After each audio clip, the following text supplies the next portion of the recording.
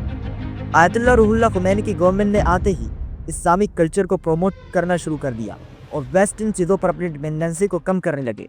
इसी दौरान ईरान ने वेस्टर्न मोनोपोली को ख़त्म करने के लिए यूएस डॉलर के बजाय लोकल करेंसीज में ट्रेड करना शुरू कर दिया। और ईरान की इसी स्टेट से जन्म होता है डी डॉलराइजेशन का, और यहीं से डॉलर की वेपनाइजेशन शुरू हो जाती है। अमेरिका गुस्से में आकर ईरान पर सेक्शन लगा देता है और ईरान का फाइनेंशियल सिस्टम कमज़ोर होता चला जाता है। अमेरिका का यह एक्शन देखकर सारे कंट्रीज़ ये समझ जाते हैं कि डॉलर के अगेंस्ट खड़े होने का मतलब है अमेरिका के अगेंस्ट खड़े होना, एक सुपर पावर और न्यूक्लियर कंट्री के अगेंस्ट खड़े होना। इस इंसिडेंट के बाद जहां पर सारे कंट्रीज खामोश होते हैं, वहीं पर नवंबर 2000 में इराक से डॉलर के खिलाफ एक आवाज़ उभरती है।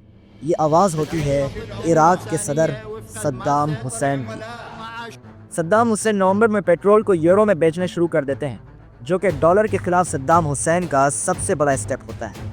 अमेरिका डॉलर को बचाने के लिए मार्च 2023 में इराक पर हमला कर देता है और 3 साल बाद 30 दिसंबर 2026 को इराक के सदर सद्दाम हुसैन को फांसी दे दी जाती है।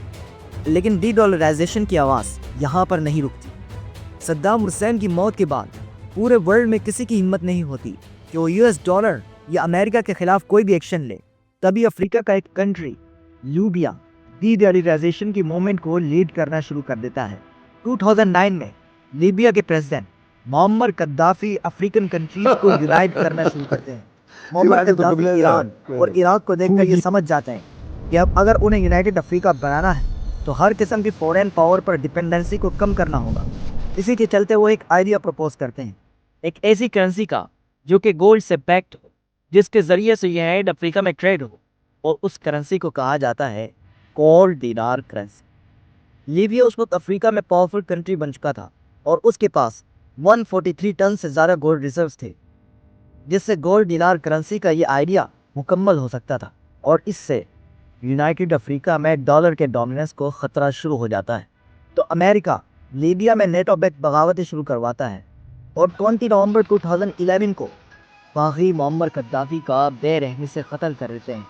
ईरान, इराक और फिर लीबिया पूरी दुनिया को एक ही मैसेज दे रहे होते हैं कि डॉलर किंग है और जो स्कीम की गद्दी हिलाने की कोशिश करेगा, अमेरिका उसके खिलाफ जंग छेड़ देगा।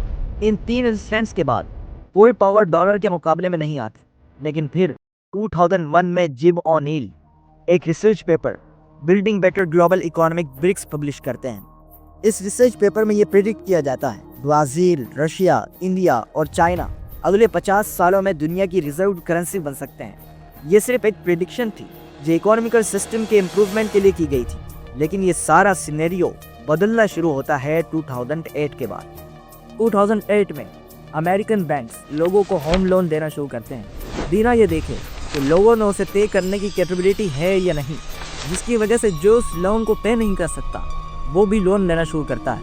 यहाँ तक इस क्राइसिस से अमेरिका का एक बैंकक्रप्ट हो जाता है, जिससे सिर्फ अमेरिका का ही नहीं बल्कि पूरे वर्ल्ड का बहुत बड़ा नुकसान होता है। इस क्राइसिस के बाद पूरा वर्ल्ड समझ जाता है कि अगर उसे स्टेबिलिटी को दोबारा से वापस लाना है, एक नया सिस्टम बनाना होगा, और ये गोल्डन चांस होता है ब्रिक्स के लिए। 16 जून 2009 में ब्रिक्स का पहला समिट होता है। इस समिट में ब्रिक्स एक ISA ऑर्गेनाइजेशन बन जाता है US डॉलर और उसके अलाइज के खिलाफ। 2010 के समिट में साउथ अफ्रीका ब्रिक्स में शामिल होता है, जिससे ब्रिक्स वर्ल्ड मुकम्मल हो जाता है। 2014 में ब्रिक्स एक बहुत बड़ा स्टेप उठाता है। ब्रेटन वुड के रिजल्ट में बनने वाले IMF और वर्ल्ड बैंक के मुकाबले में अपना न्यू डेवलपमेंट बैंक और CRA लॉन्च करता है, जो कि US डॉलर के डोमिनेंस को खुला चैलेंज होता है। और लास्ट समिट में ब्रिक्स के अंदर 10 कंट्रीज शामिल हुए थे। 40 कंट्रीज ने ब्रिक्स में इंटरेस्ट दिखाया है, और सऊदी अरबिया और ईरान ने ब्रिक्स में ज्वाइनिंग की एप्लीकेशन भी दे दी है। और अब तो ये वक्त ही बता सकता है कि ब्रिक्स डे डॉलराइजेशन में कामयाब हो पाएगा या नहीं।